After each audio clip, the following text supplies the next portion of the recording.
And let's talk about this striking hearing last night with former federal prosecutor Renato Mariotti, along with ABC News contributors Leah Wright-Rigueur. She's a historian, professor at Johns Hopkins University, and Barbara Comstock, who served in Congress as a Republican congresswoman from Virginia. Welcome all.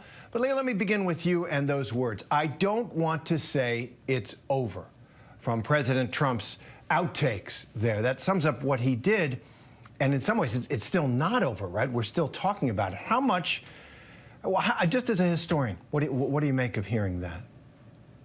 Well, certainly we know that it's not over, at least according to former President Trump, because he released a statement essentially calling the election once again fraud and repeating this idea of the big lie. We know that democracy is premised. One of the things that democracy is premised upon is the idea of free and fair elections. But it also means that when your side loses, being able to accept the law, accept the loss. That is necessary in order for us to exist as a democracy. We are now in a point, right, where even there have been in the modern presidency era, there have been dozens of elections. There have been bitter elections. Certainly, there have been elections that have gone in front of the Supreme Court. But ultimately, what we know is that at the end of the day, people have accepted the results. We are now in an era where it's true that people are unwilling to accept the results. And this is what we're seeing. And they continue to refuse to accept the results.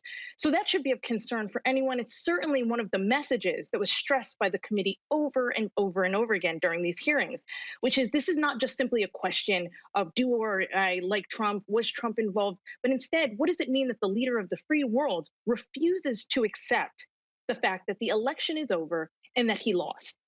And we all feel it, right? The fragility of the democracy right now. Polls reflect a real high level of concern among Americans about it. Barbara, the committee cast its hearing last night as an attempt to show that it wasn't that President Trump failed to act, that he was just chaotic and couldn't get things done. He chose not to act. That's their argument. He could have walked into the briefing room, right? There's a hot camera ready for any kind of emergency at any time. Picked up a phone, called other officials. He did not do any of that. And that is the picture they want to paint. Do you think that got through? Oh, most definitely. And not only did he choose not to act, he did not act until he was forced to act because Mike Pence and General Milley, got the guard sent up to the Capitol. So his hand was forced, and he had to then do that tape really just for cover, because then the National Guard was sent up to the Capitol. So even though he didn't want them to go, he refused to send them to go, but he only said, "Hey, go home," because he knew that the National Guard was then going. And remember, Mark Meadows was saying to General Milley, "Hey, you've got to say Trump told you to do it." And General Milley was like, "Hey, I'm not going to say that. That's not what happened." So he only made that tape after he knew the guard was heading up there. So it wasn't even that he chose not to act. His hand was forced. So I think the intent, that 187 minutes, shows his intent was not to act.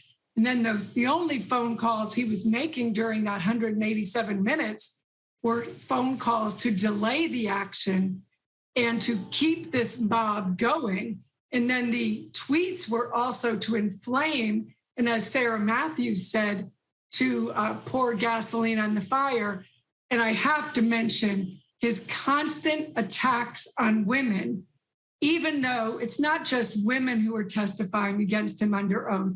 His White House counsel, his daughter, his family members, his attorney general, all of the men in his White House have testified under oath that A, he lost and he refused to acknowledge it, and that he refused to act in those 187 minutes. Yet he chooses to attack and intimidate women. This misogynist, sore loser is always trying to attack and intimidate these women who get death threats when he does this. Attacks and intimidates election workers and these women who don't have the protection of these more powerful men. And he's a threat to these people to this day. And this is an unfit, sick man. And it is generally a sign of whether or not the hearings are effective, how loudly Donald Trump is complaining. And you're absolutely right. He's lit into these hearings. Renato, I want to ask you, there's a lot of people wondering if there's evidence, sufficient evidence to bring a criminal case against Donald Trump. As a prosecutor, what would that look like? Do you think that there are laws that he's broken that a prosecutor could prove beyond a reasonable doubt in court? Well, obviously, we only know what evidence is public. And I will just say, based on the public evidence, to me, the most viable charge would be incitement of a riot or an incitement to commit an insurrection. That is fairly straightforward because the facts that you would need to bring that case are already public. Everyone knows that Donald Trump gave a speech. Everyone knows that the individuals who were at that rally actually were armed. You've heard evidence about that. We heard that the president knew they were armed. We heard that he knew that they were going to go to the Capitol. And of course, those individuals imminently, right after that speech, did march to the Capitol and violently attacked folks there, including law enforcement. And so, although there's a very high legal bar towards a prosecution like that, a First Amendment bar, I do think the evidence establishes that. But I will say there are other potential charges that could come, whether it's an obstruction of an official proceeding or conspiracy to defraud the United States. But I really think we need more evidence regarding the president's state of mind. And one thing I think was really jumped out for me from yesterday's hearing is how some of that evidence was kept back because of legal challenges, right? We heard Pat Cipollone invoking privilege repeatedly when he was asked about what the President Trump was going to say. We also, of course, did not hear from important witnesses like Mark Meadows, who was talking to the former president that day. And I really think that evidence would need to be elicited by the Justice Department pursuant to a grand jury subpoena, where those claims of privilege, I think, would ultimately be overcome.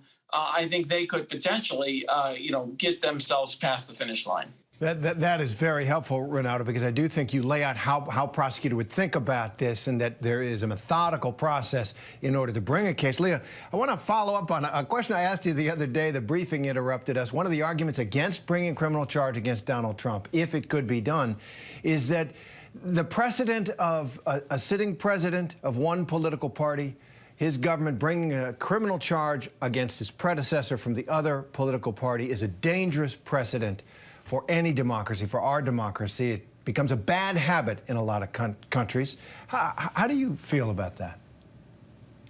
So historically, there's been this agreement, essentially, between modern presidents, which is that you won't bring up charges against, prior presidents.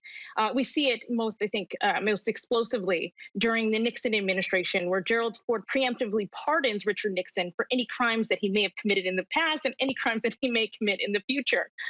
We also see that even somebody like Donald Trump, who loves to kind of tout the idea of punishing his political opponents, in fact, doesn't pursue charges against Hillary Clinton and then, of course, Barack Obama, even though he likes to use it rhetorically.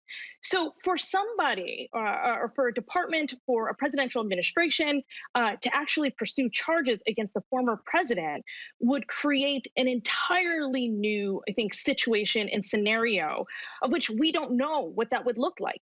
But certainly we are in uncharted waters. We've never had, in the modern period at the very least, we've never had a president that has incited with his words and with his actions this kind of thing. So it'll be interesting to watch.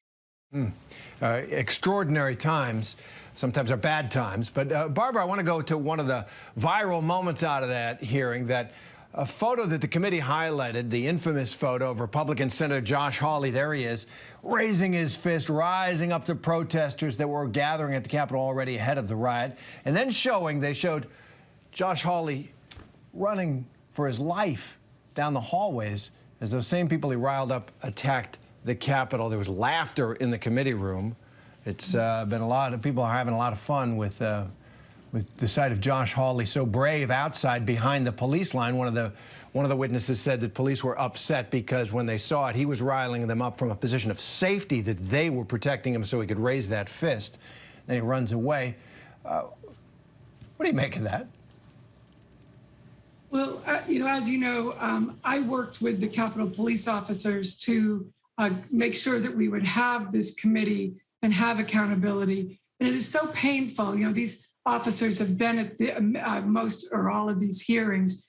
And Josh Hawley was a key person that caused this day. If he hadn't, you know, said he would take up this issue in the Senate, you never would have had this happen because the House alone couldn't do it. Josh Hawley was the key person that made this all happen by bringing this up in the Senate. So here he was all brave doing this, then skedaddling and running there. So the mocking is very appropriate because it was these officers who had to fight that. And it was painful for them to that day for them to be the ones fighting the battle on the front lines while he was taking cover. He could have gone out himself and said, hey guys, you know, hey, stop, do something. If these were his people, why didn't he go out and do something? Instead, he let them take it and take the battle. So he owes them an apology, which I don't think Josh Hawley has ever apologized to those men. And I challenge Josh Hawley to go out and apologize to those officers because most of these Republican senators or members have never apologized to them. And you could feel that in the hearing room. And one wonders if going forward, political opponents of Josh Hawley will just run that and make political hay out of it. But we'll see. Renato Mariotti, Leah Wright-Rigueur, Barbara Comstock, thanks very much. Hi, everyone. George Stephanopoulos here. Thanks for checking out the ABC News YouTube channel. If you'd like to get more videos, show highlights, and watch live event coverage, click on the right over here to subscribe to our channel. And don't forget to download the ABC News app for breaking news alerts. Thanks for watching.